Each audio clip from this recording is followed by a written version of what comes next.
Hola, buenos días. Eh, Estoy agradecido porque hoy día les voy a compartir la enseñanza, así que les invito a orar.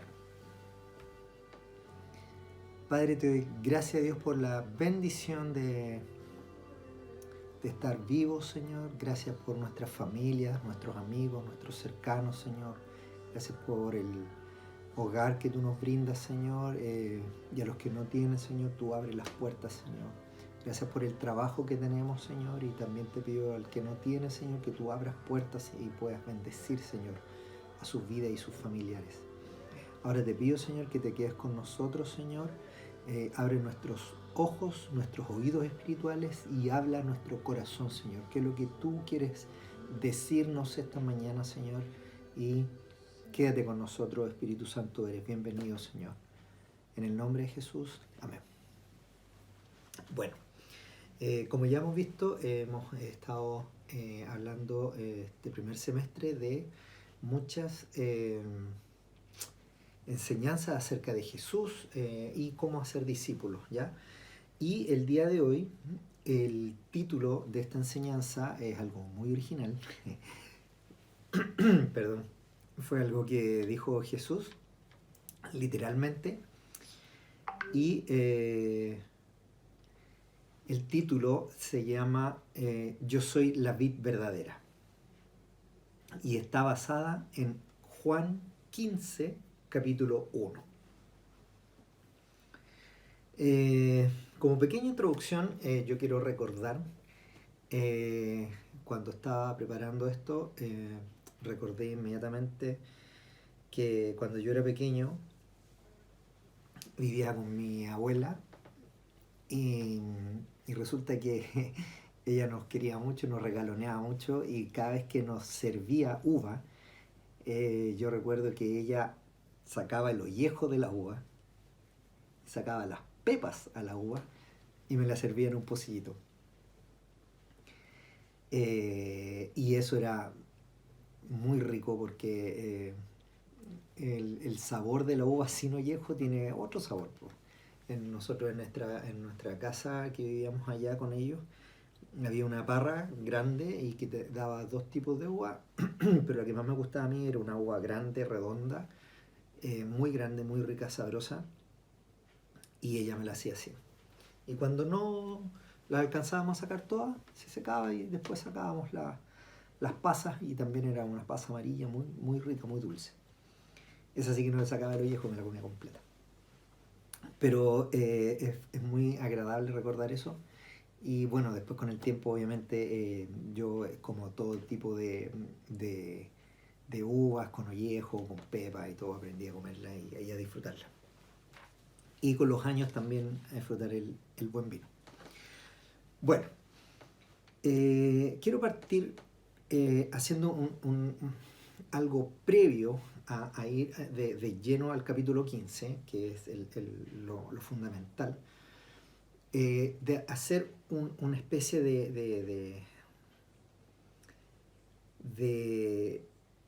profundización en lo que significaba la vid y la uva para los hebreos. ¿Para qué? Para que cuando leamos el capítulo 15 podamos entender un poco lo que significó para los espectadores, para los oyentes, para los judíos, los hebreos de ese tiempo, lo que dijo Jesús. Bien, vamos a comenzar. Primero quiero partir con una pequeña definición de la vid. Dice, viene del vitis o vinífera. Esta es una planta delgada que se arrastra por el suelo o sube apoyándose por medio de zarcillos. Y ahí se menciona en toda la escritura, y el primer versículo que les va a sorprender. El primer versículo que habla acerca de la viña o de la vid está en Génesis 9:20, ¿ya? Voy a partir desde el 18 hasta el 20. Génesis 9, 18 al 20. Acá está Noé con sus hijos. Dice, Los hijos de Noé se salieron del arca, perdón, los hijos de Noé que salieron del arca fueron Sem, Cam, que fue el padre de Canaán, y Jafet. Estos fueron los tres hijos de Noé que con su descendencia poblaron toda la tierra. Obviamente está hablando después del diluvio, terminó el diluvio y ellos atracaron en un lugar y se bajaron. Y en el 20 dice, y Noé se dedicó a cultivar la tierra y plantó una viña. Qué importante. Así que él fue el primer plantador de la viña en la tierra en estos tiempos. O sea, no fue John Wimber, aquí dice que fue Noé. ¿Ya? Bueno, solamente como un dato freak. Pero aquí empieza ya a hablar de la viña en la Biblia. Otro punto súper importante que quiero destacar es que en toda la antigüedad, ya sea en Egipto, cuando el pueblo hebreo estuvo esclavizado, en ese tiempo en Egipto era muy importante las viñas, y los que tenían plantaciones de esta planta, de este árbol, eran muy cotizados. ¿Por qué? Porque la viña entregaba alimento, entregaba la uva, también ellos la secaban en los techos y comían de sus pasas. Y el vino era muy bien cotizado, y en Egipto hacían muy buenos vinos. Incluso hubo un tiempo en que en Egipto una forma de comercializar era a través de la uva. En otra época eran los granos de trigo, granos de avena, pero también en un periodo del tiempo fue la uva y el vino. Más adelante empieza a hablar de Dios habla a David y a otros personajes en distintos libros. Por ejemplo, en Génesis, como ya vimos, también habla en los Salmos, en Ezequiel, en Isaías, también hace referencias acerca de la viña. Pero en particular empieza a hablar de que el Padre, de que el Dios Todopoderoso era el labrador, y su pueblo Israel era la viña, era la vid, y él cuidaba a su vid. ¿Por qué es tan importante esta relación? Porque en la época, en ese sector que está descrito, en todo el Medio Oriente, donde antiguamente estaba Egipto y otros pueblos, había un clima que no todos los árboles se daban con tanta facilidad. Y la vid era un árbol que necesitaba de mucho cuidado. También está el olivo, otro árbol que es característico, y lo hemos visto que Jesús habla de esto y la Biblia lo menciona muchas veces. Pero el olivo era otro tipo de árbol que era mucho más resistente y no necesitaba de tantos cuidados. Por el clima estaba muy bien adaptado, necesitaba no tanto cuidado, y daba un buen fruto que también lo ocupaba. En cambio, la vid sí necesitaba cuidado, necesitaba de que la tierra sea limpiada para que las raíces echaran profundidad, necesitaba que tuvieran algunos lugares para que personas estuvieran vigilando el sector, que los animales no se los comieran y que no se los robaran las personas, y que sean protegidos por unas cercas. Y también tenían que cuidar que tuvieran buen regadío en la época que correspondía. Entonces era una planta que necesitaba de sus cuidados, y esto el Padre lo sabía.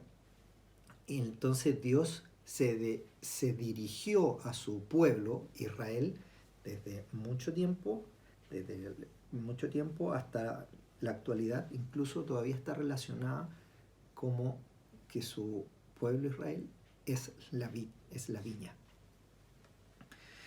Y es importante mencionar que él cuidaba a su viña y había hecho todas las cosas para cuidarlo. Pero sabemos que una y otra vez el pueblo de Israel había fallado y se había alejado de Dios y no había cumplido, ¿ya?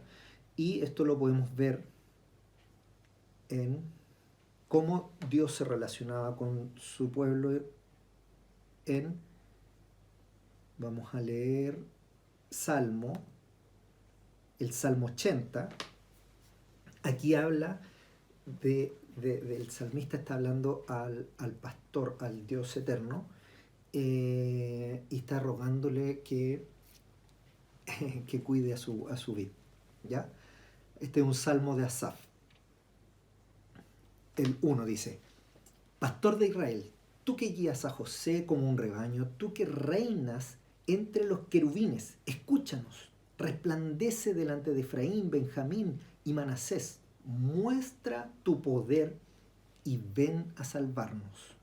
Restáuranos, oh Dios. Haz resplandecer tu rostro sobre nosotros y sálvanos. El 4. ¿Hasta cuándo, Señor Dios Todopoderoso, arderá tu ira contra las oraciones de tu pueblo?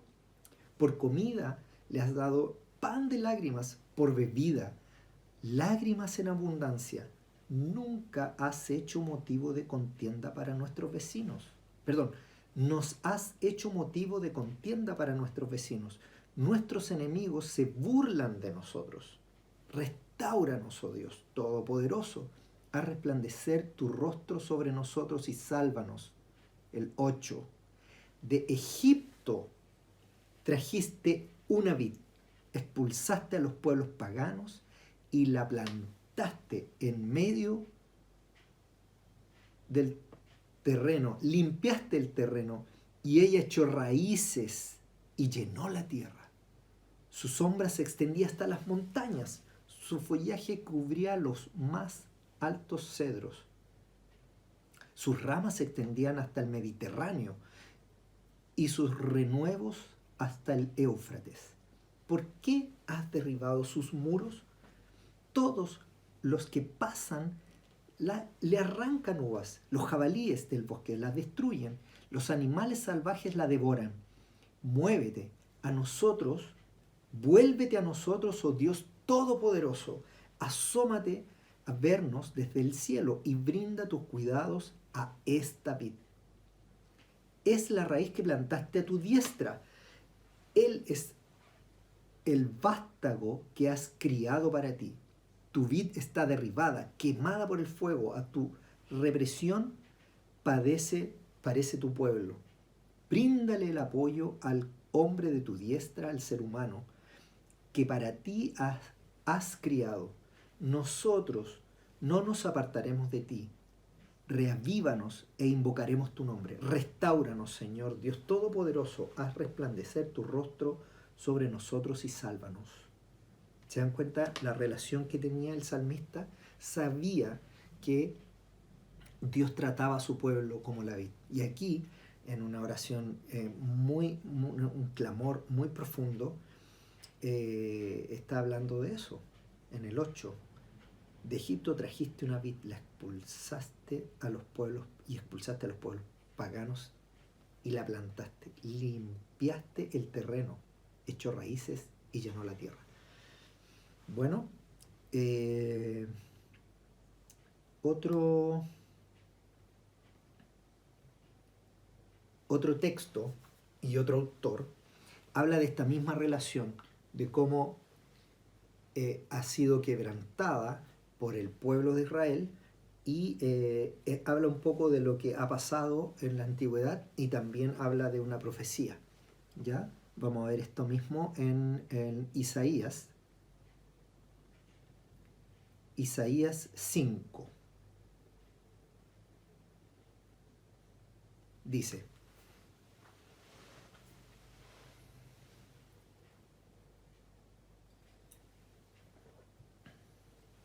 5:1. Cantaré en nombre de mi amigo querido una canción dedicada a su viña. Mi amigo querido tenía una viña en una ladera fértil. La cavó, la limpió de las piedras y la plantó con las mejores cepas. Edificó una torre en medio de ella y además preparó un lagar. Él esperaba que diera buenas uvas, pero acabó dando uvas agrias. Y ahora, hombres de Judá, habitantes de Jerusalén, juzguen entre mi viña y yo. ¿Qué más se podría hacer por mi viña que yo no haya hecho? Yo esperaba que diera buenas uvas. ¿Por qué dio uvas agrias o uvas silvestres? Voy a decirles lo que haré con mi viña. Le quitaré su cerco y será destruida. Derribaré su muro y será pisoteada. La dejaré desolada y no será podada ni cultivada. Le crecerán espinos y cardos. Mandaré que las nubes no lluevan sobre ellas. El 7 dice, la viña del Señor Todopoderoso es el pueblo de Israel. Los hombres de Judá son su huerto preferido. Él esperaba justicia, pero encontró ríos de sangre. Esperaba rectitud, pero encontró gritos de angustia. Aquí está hablando Isaías de un poco la relación que está teniendo Israel con su pueblo, con su Dios. El pueblo de Israel con su Dios. Y lamentablemente toda la expectativa, todo el cuidado que había tenido el labrador, el padre, con su viña, no estaba teniendo buenos frutos. Y no era una sola vez. Una sola vez. Ya vimos que en el Salmo había mostrado que había pasado algo similar y el salmista clamaba, cantaba una oración de súplica pidiendo que esto se acabara. Y recordaba el momento en que había salido de Egipto y había sido plantado como una vid. Ellos sabían que esta relación era así, lo tenían muy claro y para ellos era muy importante. Y por eso cuando en este pasaje Isaías habla acerca de esto, también fue muy impactante para el pueblo de Israel en ese tiempo. Pero aquí está profetizando de que ya la vid que había sido con Israel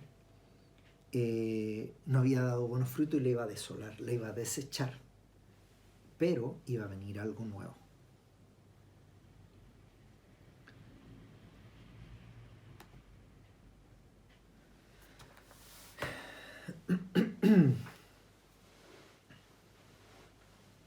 Como comentamos, para el pueblo judío, y no solamente para la época, la viña, la vid era muy importante y no solamente era para hacer vino, sino que también era parte de la dieta de ellos. Ellos se alimentaban de la uva y también de las pasas. Las pasas era algo muy importante en la dieta de los judíos y también era tan importante que era un bien muy apetecible y si tú invitabas a alguien y le regalabas pasas, era algo muy bien mirado y era un regalo muy bien aceptado también. ¿Ya?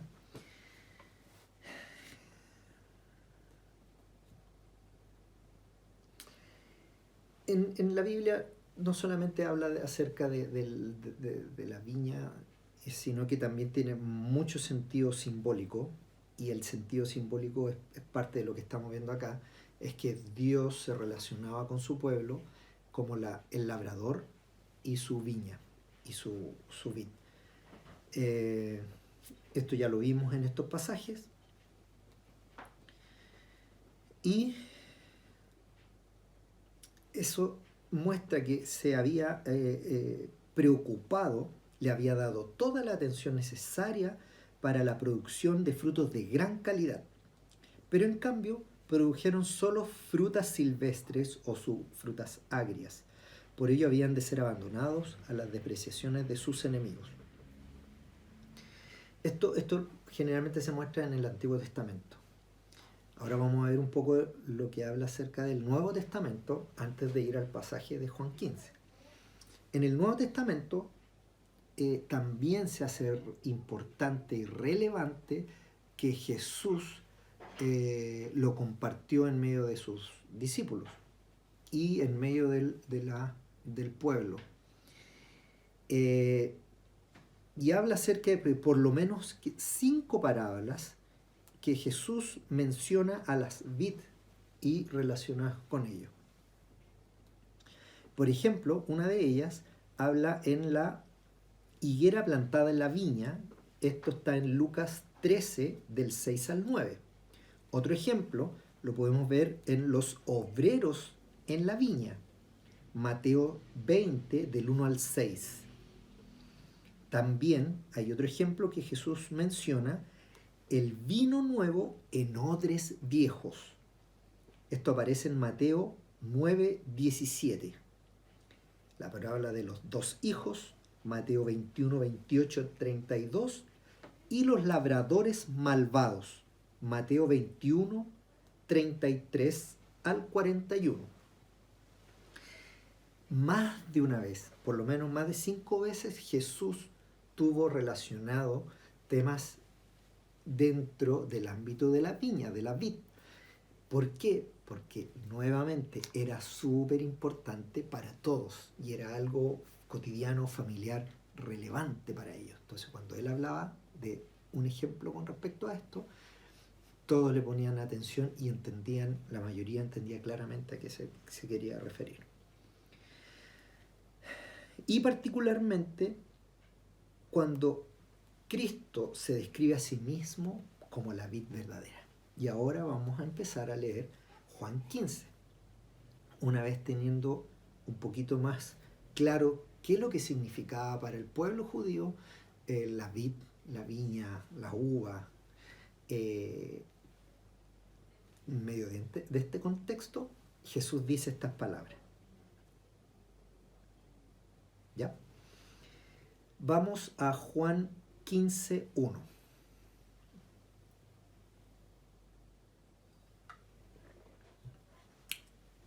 Dice, Juan 15:1 dice, yo soy la vid verdadera y mi Padre es el labrador. Listo, lo dijo todo.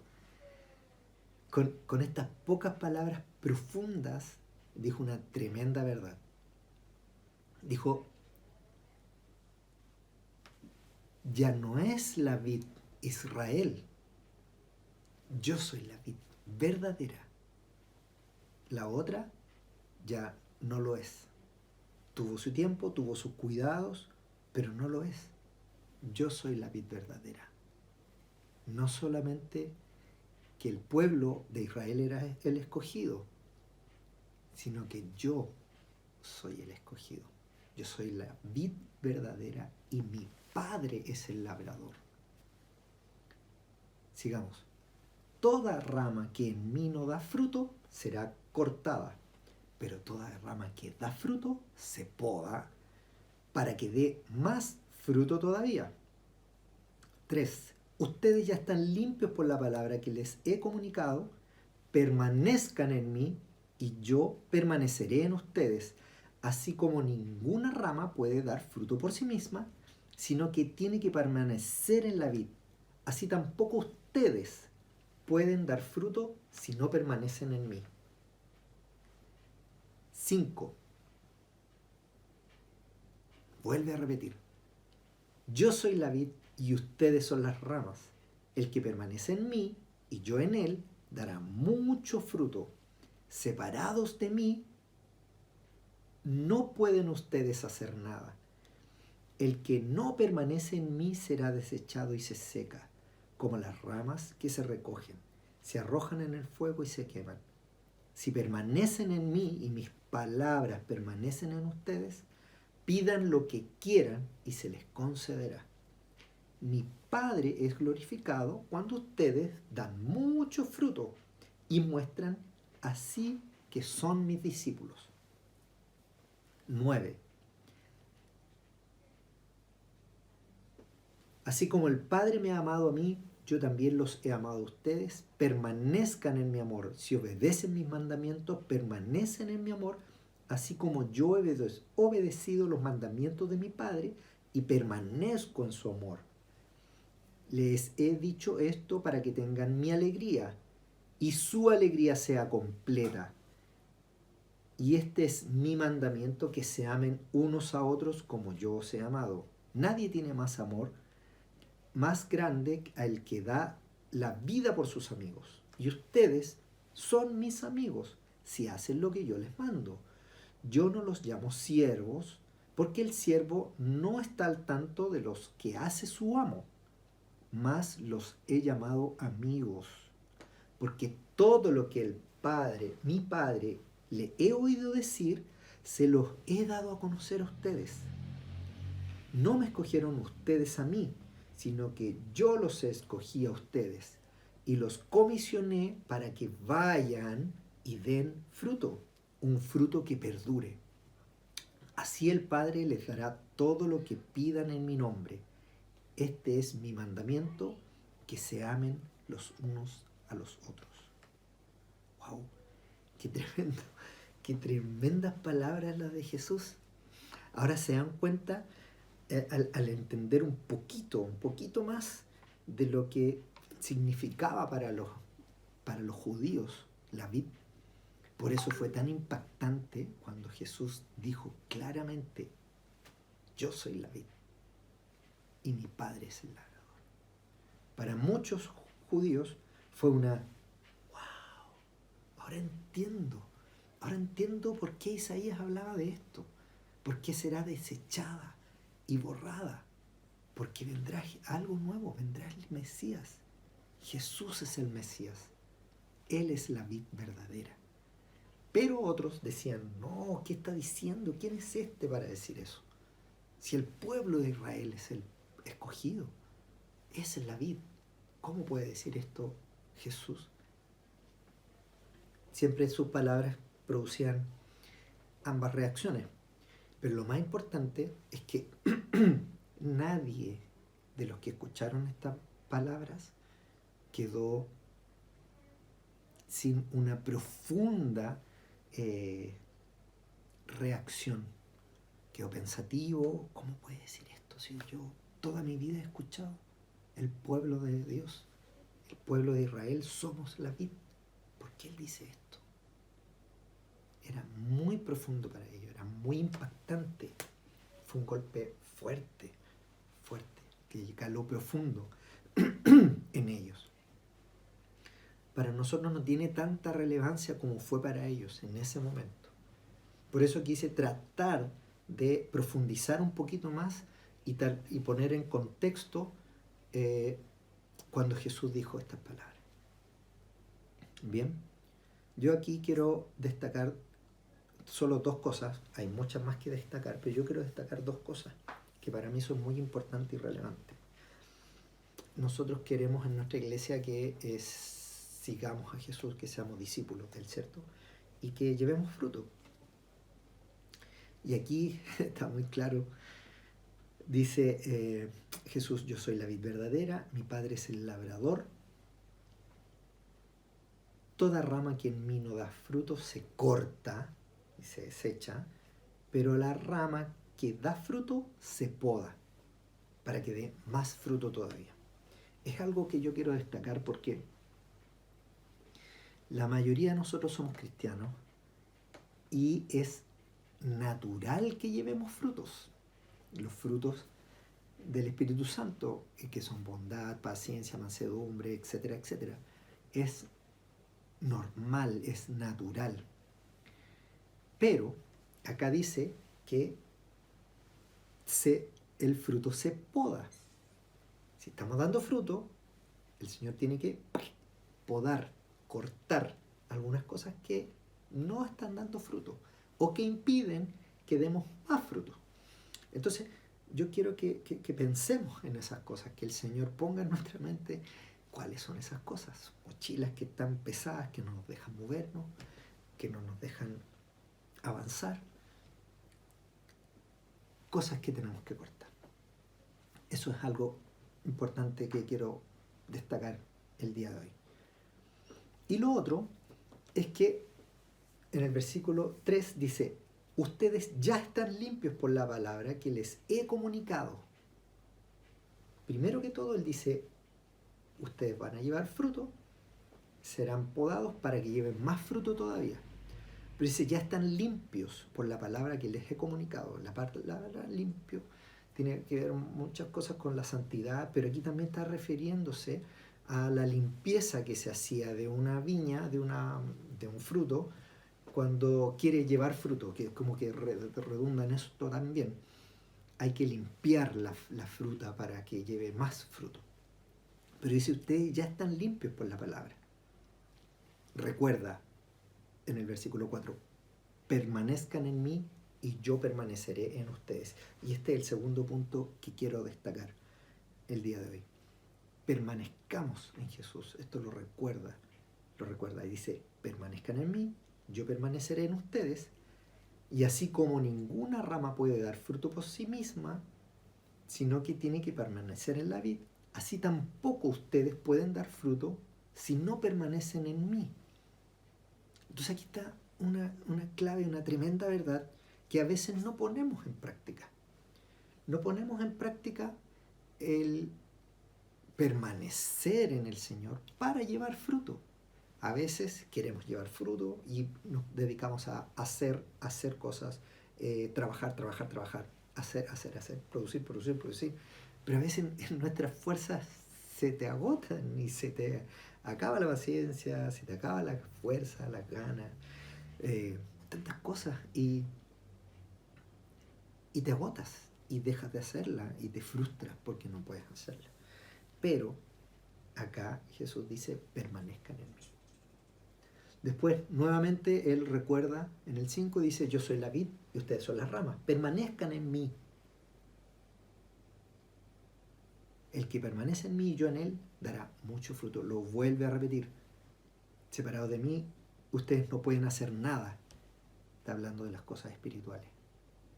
Ustedes no pueden hacer nada sin mí en el ámbito espiritual.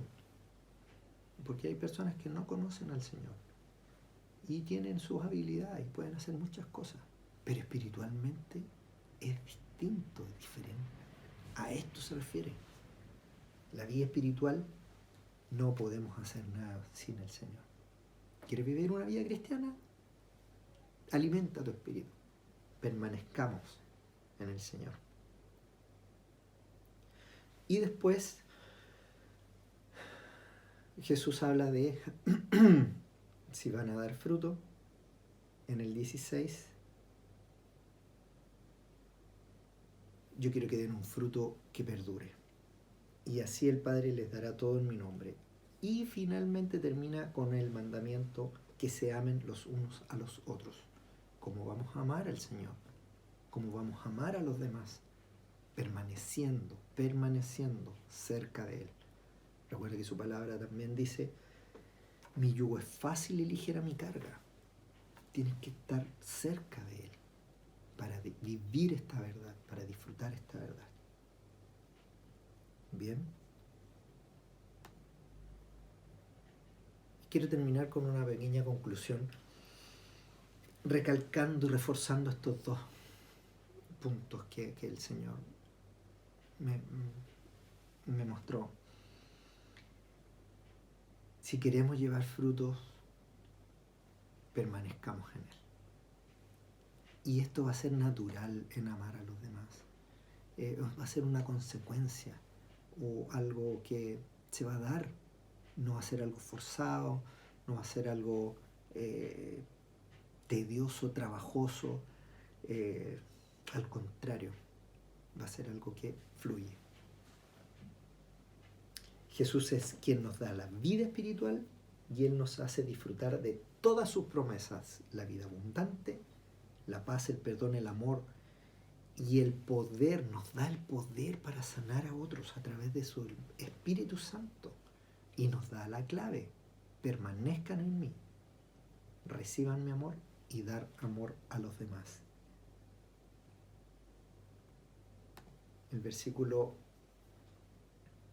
El capítulo 15 de Juan parte diciendo: yo soy la vid verdadera y mi Padre es el labrador. Y termina diciendo: este es mi mandamiento, que se amen los unos a los otros. Está todo ligado. Está todo ligado. Jesús es la vid. ¿Y qué es lo que quiere que hagamos? Nos amemos los unos. ¿Y cómo lo vamos a hacer? Permaneciendo en Él. Permaneciendo en Él. Cerca a Él. ¿Cuál es nuestro trabajo? Estar cerca de Él. Permanecer. Dejar que nos pode y dejar que su amor fluya a través de nosotros. Y eso va a ser algo natural. Yo te quiero animar con esto porque para mí fue de mucha bendición saber la importancia de estas pocas palabras Jesús cuando las dijo, que era muy trascendental y me ayudó bastante a ver de manera distinta estos versículos. Y yo quiero orar ahora pidiéndole al Señor por cada uno de nosotros. Te invito a orar. Señor, te doy gracias a Dios por este tiempo, Señor, que tú nos has hablado, Señor, que tú nos has comunicado nuevamente esta verdad, Señor, recordando que tenemos que permanecer en ti, Señor, para llevar frutos, Señor. Gracias, Dios, por tu claridad, Dios, en decir las cosas y a veces son tan claras y tan sencillas, Señor, que nosotros no podemos llegar y hacerlas, Señor. Te pido que tú nos animes, Señor, a hacer tu voluntad, Señor. También te pido, Señor, que nos ilumines, Señor, que nos des claridad. ¿Cuáles son esas cosas que tenemos que cortar, Señor, que tú tienes que podar en nosotros? Te doy permiso, Señor, para que me muestres, Dios, qué es lo que está molestando, qué es lo que tienes que podar, Señor, para poder llevar más frutos, Señor. Tanto a mi familia, a mis conocidos, a mis amigos, Señor, a mis colegas del trabajo, Señor. Ayúdame, Señor, a poder ser humilde, sencillo de corazón y estar delante de ti transparente, Señor, para que tú puedas mostrar qué es lo que está molestando, Señor, y tú lo puedas podar, Señor. También quiero pedirte, Señor, para que tú nos recuerdes cada día, Señor, que podamos estar cerca tuyo, permaneciendo en ti, Señor. Lo ideal es que estemos en un tiempo de oración, Señor, pero podemos tener algún lugar donde el día, Señor, para apartarnos y escuchar tu voz con canciones de adoración, orando por otras personas, Señor, intercediendo también por nuestros amigos y conocidos, Señor.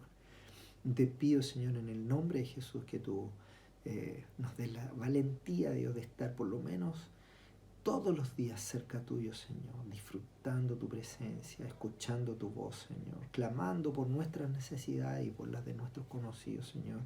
También dándote gracias, Dios, por toda la bendición que tú nos das para nosotros, Señor. Y también te pido que tu Espíritu Santo, Señor, nos revele, Señor, y nos dé la valentía de que si permanecemos en ti, Señor, nos puedas mostrar de orar por otras personas, Señor. Y tú mismo dices que tú todo lo que pidiéramos al Padre en tu nombre, Señor, tú lo concederás, Señor, si permanecemos en tu amor, Señor. Ayúdanos, Señor, ayúdanos a que esto pueda fluir en nosotros. Esta verdad sea una realidad en nuestras vidas, Señor. Te lo pido, Señor, en el nombre de Jesús. Amén. Amén. Bueno, les quiero animar con esta palabra, espero que les haya ayudado tanto como a mí y ahora los dejo para que puedan seguir disfrutando el resto del día y que tengan una muy buena semana. Chao, nos vemos.